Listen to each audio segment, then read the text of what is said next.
રણુજા દર્શન કરવા.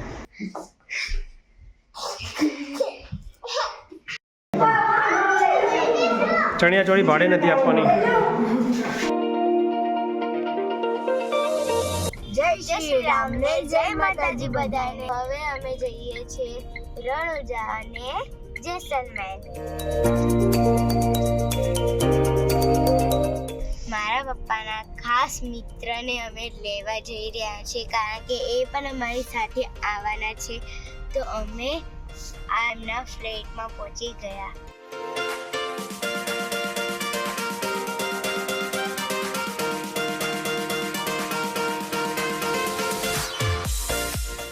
હવે અમે અમદાવાદથી રાજસ્થાન જવા નીકળી રહ્યા.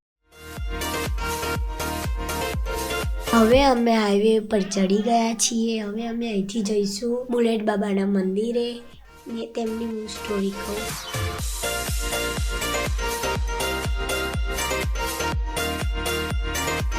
તો સવારના પહેલા 5 વાગી ગયા છે. અમે પહોંચી ગયા છીએ ઓમ બન્નાના મંદિરે. બુલેટ બાબા એટલે ઓમ શ્રી બન્ના, જેમનું અકસ્માત થતાં તેઓ મૃત્યુ પામ્યા હતા. ત્યારબાદ પોલીસ દ્વારા આ બુલેટ પોલીસ સ્ટેશને લઈ જવામાં આવી અને ત્યાંથી રાતોરાત આ બુલેટ અકસ્માતની જગ્યાએ આવી પહોંચી. આવું વારંવાર થયા બાદ સ્થાનિક લોકોએ ચમત્કાર માની અકસ્માતની જગ્યાએ મંદિર બનાવ્યું. તમે રાજસ્થાન આવો તો અવશ્ય તેની મુલાકાત લેજો.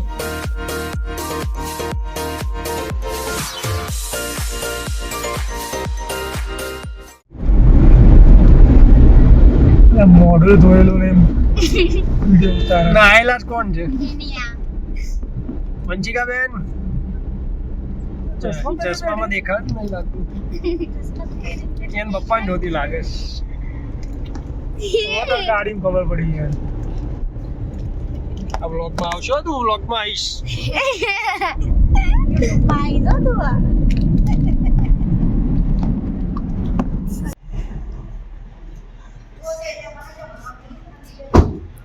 હવે અમે આવી ગયા છે પોખરાએ. અમે નાઈ ધોઈ ફ્રેશ થઈને પછી અમે નીકળીએ રણુજા દર્શન કરવા.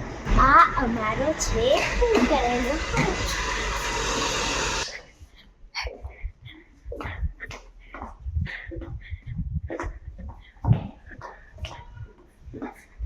આ છે અમારો વ્યૂ અને મારા પપ્પા ઠંડીને ગારો ઓઢી થઈ ગયા છે.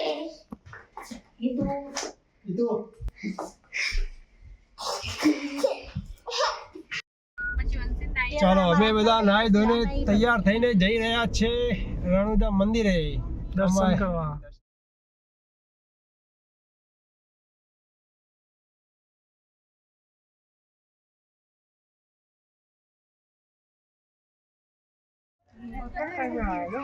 ફાઇનલી અમે રણુજા પહોંચી ગયા છે. પ્રસાદી લઈને જઈએ છીએ દર્શન કરવા બાજુ.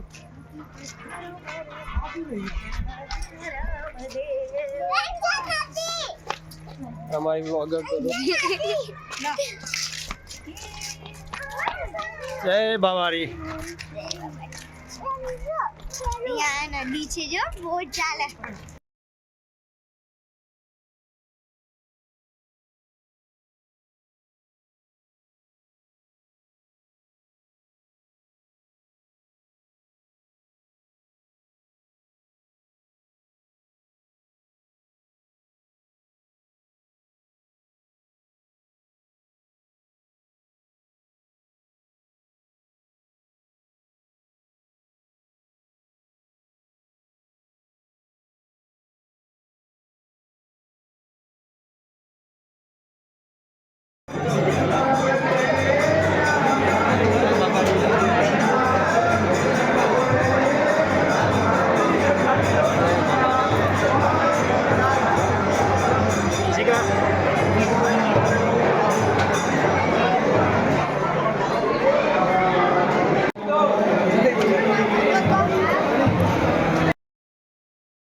શું છે આ કયો કિલ્લો કહેવાય?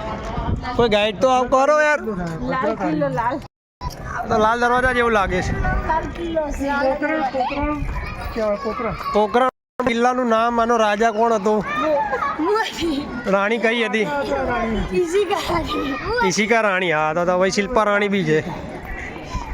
આનું રહસ્ય જાણવું પડશે યાર. ગૂગલ કરો. શું છે પંકજ દેખાય છે? કોના ચશ્મા લઈ લીધા છે ખબર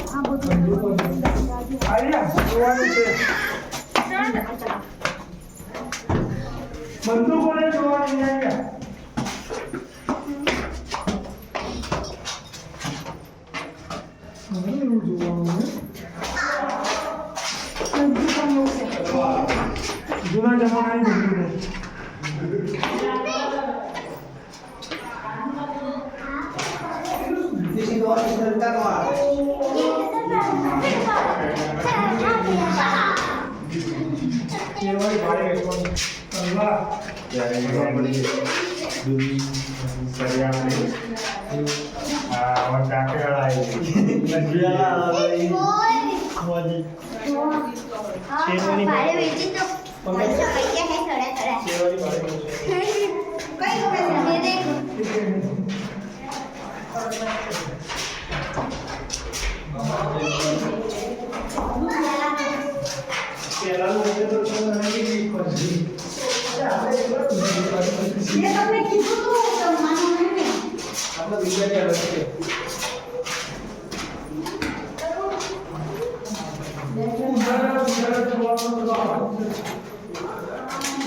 ચંપલ છે હવે પહેરવાના?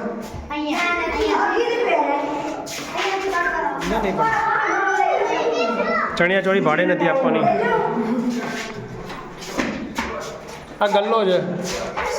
તો હવે અમે જઈ રહ્યા છીએ બીજે ક્યાંક.